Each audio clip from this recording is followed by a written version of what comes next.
Si Mark, pero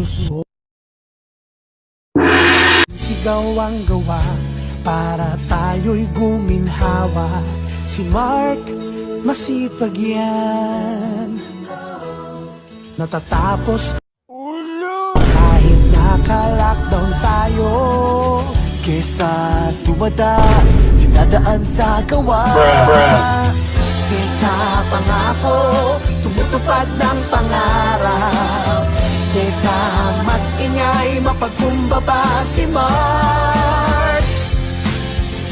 Mark Villar po, salamat sa lahat ng nakasama kong nagtrabaho patungo sa magandang kinabukasan.